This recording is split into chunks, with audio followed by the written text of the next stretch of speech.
एक समय की बात है। उत्तर भारत के एक हरे भरे गांव में एक छोटी सी झोपड़ी के पास एक बूढ़ा किसान हरिराम रहता था। हरिराम के पास ज्यादा संपत्ति नहीं थी, पर वह अपनी मेहनत और ईमानदारी के लिए पूरे गांव में जाना जाता था। उसकी झोपड़ी के पास उसके दो पालतू जानवर रहते थे, एक सफेद गाय जिसका नाम था गौरी और एक चंचल सी बकरी जिसका नाम था चमेली। गौरी गांव में सभी की प्यारी थी। वो दूध देती थी जिससे हरिराम का गुजारा चलता था। गौरी शांत स्वभाव की थी, बहुत समझदार और धैर्यवान। वो हमेशा सबकी मदद करने को तैयार रहती। बच्चों को उसके पास खेलना बहुत पसंद था। वो कभी किसी को नुकसान नहीं पहुंचाती थी। हर सुबह वो हरिराम की पुकार पर अपने बाड़े से बाहर आती और चुपचाप बैठ जाती ताकि वह उसका दूध निकाल सके।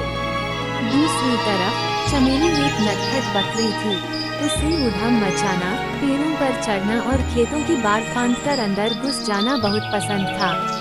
कई बार वह गांव के खेतों में घुसकर फसलें खा जाती और फिर गांव वाले हरिराम से शिकायत करते। पर चमेली का मन बहुत साफ था। वो किसी का बुरा नहीं चाहती थी, बस जरा शरारती थी। शुरुआत में गौरी और चमेली के बीच कोई खास संबंध नहीं था।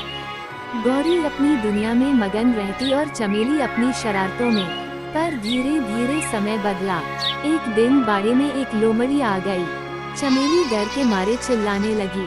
गौरी ने बिना डरे अपने सींगों से लोमड़ी को भगा दिया। उस दिन से चमेली को समझ में आया कि गौरी सिर्फ चुप रहने वाली नहीं, बल्कि सच्ची रक्षक भी है। इसके बाद से चमेली और गौरी की दोस्ती गहरी हो गई। अब चमेली गौरी की बात मानने लगी और जब भी वह ज्यादा शरारत करने लगती, गौरी उसे प्यार से समझा देती।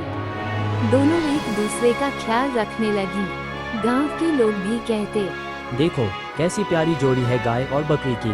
सीख। गाय और बकरी की यह कहानी हमें बहुत कुछ सिखाती है। जो शांत होते हैं वो कमजोर नहीं, समझदार होते हैं।